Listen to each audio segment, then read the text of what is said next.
We'll get started. Thank you for coming. Friday at 4. I know that that time is starting to get sensitive, right? And anyway, I'm Doug Fraser, a longtime author with Nelson Education. Actually wrote the evolution unit for the last few biology books there, but the grade 11 U biology book. And I'm just a recently retired teacher of many years in northeastern Ontario. So welcome to the session. The session is about evolutionary biology. I'm going to talk about some of the kind of recent findings and cool things related to evolution in the news. I'm hoping that we will have time. A main part of this is to hopefully with 6 tables, each one of you is going to just sort of be given a chance to discuss how to relate evolution to a particular aspect of STSE, because evolution sometimes is taught as this historical revealing biology, which is absolutely fascinating and fantastic, the people involved and all that sort of thing, but it is a very current applied unifying theory of biology, and so you would imagine that we should be talking about it anywhere and everywhere that we're discussing biology. This happens to be sort of from the most famous sort of evolutionary laboratory on Earth. So that's a young red-footed booby from the Galapagos Islands, and you just walk right up to them. They don't want you to touch them, but you could just touch them right on the nose if you wanted to, kind of thing. And so I was there sort of a year and a half ago, and Maurice and I are going there next summer, and so there's always opportunities. I would really encourage you, on your bucket list to have the Galapagos Islands on there. I want to start off. There's a new initiative being launched by Nelson, a very exciting new initiative. And maybe Jeff, if you would just want to describe what Nelson's up to. You can go to the booth and check that out as well. We have some computers up, but it's called weinspirefutures.com, and basically it's a collaborative area where you can go and there are stories already posted there by fellow educators. Things from today, so you'll notice there is a camera in the room today. We'll be taking some clips from today's workshop and posting them there. There's a place for you to go and ask questions and continue to talk to Doug afterwards by going onto this website, or just to be able to share your own evolution thoughts and stories and things that have happened in your classroom. So it's a spot where it's not a go and buy textbook spot. It's an authentic effort at trying to build a collaborative community for science educators. So you're not going to be, it's not an ad spot, things like that. It's a spot that we're just trying to build so that you have a place to go and then continue that conversation. So all of our workshops that were sponsored by Nelson today will have material there, and you can go there and just continue that conversation. So a little bit like they're doing with TED or some of those other sites, where the workshop continues after the workshop. So, and then it continues to grow. You can put your own stories there if you're so inclined to contribute to the community, and you can post things there that are happening in your classroom and things like that. So please, we encourage. I think there's a bookmark with all that information on it, or if you're by the booth sometime today or tomorrow, come and see, and someone can show you a little bit more of what's there. Thank you very much, Jeff. Yeah, and I'm sort of hoping at the end, after we sort of have these little sort of discussions of these different sort of themes, that people or groups might post, their thoughts and suggestions to the blog on We Inspire Futures.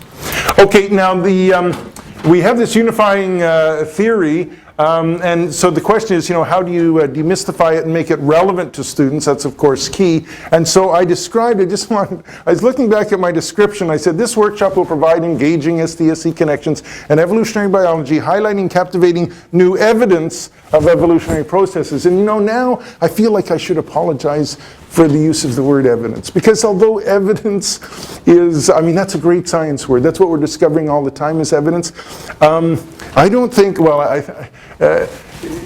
we do provide excellent evidence for the theory of evolution, but you're not going to have a chemist that's going to say, in their STAO talk, they're providing exciting new evidence, in support of atomic theory or the periodic table.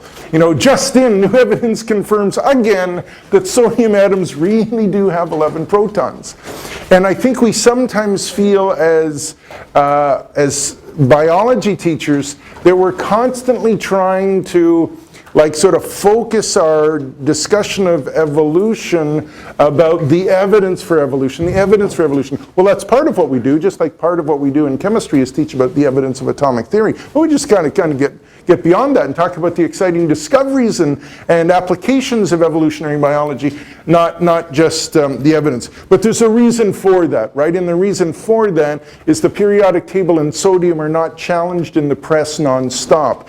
And evolution, the teaching of evolution is, and you know, Bill Nye, bless him, he came out kind of a little bit forthright, unusual for him, to saying, you know what, we should be teaching evolution to our kids in schools, and if you don't believe in it, I don't care what you believe, but don't deny your kids the right to learn current science. So this fellow, now he is a member of, this is the most powerful country in the world, the USA. This fellow is a doctor and a member of the US House of Representatives Science Committee. And he said that the Big Bang Theory and evolution are lies straight from the pit of hell. Right? So that's a fairly strong statement. Now this guy ran unchallenged. You know, I don't know if you know this in American politics, right? There's lots of places that are so Republican that, like in this last election, there isn't a Democrat on the ticket. That no one runs against the Republican because no one wants, I suppose, maybe waste their time. So the only person running is Republican. So a botany professor in this county in Georgia said that, you know, this is kind of outlandish, right? And so what we would really like is for a more moderate or science-aware or literate Republican to, why doesn't a Republican like that step forward and run? Because really, and to try and show that there was interest in the science side of things, he started a little campaign before this election for write-in votes. So Charles Darwin got 4,000 write-in votes on the ballot, but he wasn't registered, and so they didn't count anyway. But anyway, and then high school poll, and this, you know, there's a lot of data on in the U.S. and not in Canada. I apologize, but that's just because there's more stuff available about this stuff in the U.S. But high school biology teachers are reluctant to endorse evolution. You have 16% of the biology teachers believe that humans did not evolve and that the earth is less than 10,000 years old. And so they, I mean, obviously they don't agree with what they're supposed to be teaching. And then 2009 Gallup poll of only 4 in 10 Americans believe in evolution. And you know, Canada's actually relatively similar. We're not nearly as far off as you might think, and there are many science and biology teachers in Ontario and across the country that don't accept evolutionary biology. And but that's not what, you know, that's not what today's talk's really about. But you know, you can verify things like this. So I pulled out, I should have brought with me, it's quite old and fragile, but my century book of facts. It's not the century book of theories, it's the century book of facts. And so this is, it was written by this guy, Henry Ruoff, whose job is the sometime professor in Pennsylvania State College. So it's, I don't know. He's written books like The Origin of the Family, Home and State, etc. And but it's authentic, it's comprehensive, and it's up to date in 1900. Okay, so it's that century, right? So think of this going back a little ways, right? 112 years, and sure enough, you know, if you look up in the back, you can look up the theory of evolution. And so I did. There's the entry, the theory of evolution. It's a fairly detailed little passage, very well written and insightful and kind of interesting details. But I'll just blow up the ending. Well, so the theory, the evolution theory. Ancient writers occasionally seem to have a glimmering knowledge of the fact of progress in nature, but as a theory, evolution belongs to the Enlightenment of the 19th century. And there's a little bit of the history of Buffon and all that sort of stuff. And then it ends by saying, this theory was further elaborated and applied by Spencer, Darwin, Huxley, and other writers in Europe and America. And though today, 1900, by no means all the ideas upheld by these early advocates of the theory are still accepted. Still, evolution as a principle is now acknowledged by nearly all scientists. It is taken to be an established fact in nature, a valid induction from man's knowledge of natural order. And I would say, nothing's changed. Case closed, except we've amassed a huge amount of information since then. Oh, this book might have been used by Mitt Romney, because it also included a list of the names of all of the ships in the U.S. Navy with no mention of horses or bayonets, though. So if that's an inside joke if you followed the American debates. But anyway, it was sort of my source. So we've come a long ways. 112 years later, this fantastic, brilliant human achievement, the origin of species, is still, in a sense, it got us the foundation of where we are today. So, where are we today? Let's consider some new things, discoveries, they are scientific evidence too, but they're discoveries and STSE connections. And just a quote from a scientist, a research scientist: "It's a very exciting time to be an evolutionary scientist," and he was talking specifically about the fact that we have so much knowledge being gained now in paleontology and genetics, like the combination now of genetics being able to add to our understanding of relationships and just a richer fossil record. It was just great time to be doing research in that field. So some things now, and everyone likes dinosaurs, and so recently, Canada announced that we have our newest horned dinosaur. Now this is from fossils that were discovered in 1958, I believe. So there's a lot of fossils that, they find these fossils and they're in drawers in museums and stuff, and someone eventually gets the research funding or whatever to analyze them in detail. But so this is a nice one. This is about 80 million year old dinosaur. Then something much more serious, though, is that we are finding for the first time these plasmodium, right? The organisms that cause malaria are starting to become resistant to this Artemisia drug. It's like the last drug that you can use it and it always wipes out malaria. And now there's starting to be cases of people who, although they can be treated, it's becoming more and more difficult to treat them. The treatments are requiring longer because there's some resistance building up, and this little pocket of resistance that I'll get the countries mixed up. I think it started out maybe in Thailand. Anyways, it's starting to show up in a few other geographical locations. So the World Health Organization, United Nations are very worried that we're starting to see the tip of the iceberg of this wave of plasmodium that's no longer going to be as easily, not easily controlled, but you know what I mean. And of course, that's an example of the evolution of, in this case, those microbes, those plasmodium. There's an interesting discovery in human genetics, and in our book I talk about Tibetans. Tibetans who have lived at very high elevation for many thousands of years. They've evolved higher oxygen carrying capacity, not just not a higher concentration of red blood cells, but some chemistry that allows them to be more efficient at carrying oxygen than people who live at lower elevations. And now what they found in the Andes.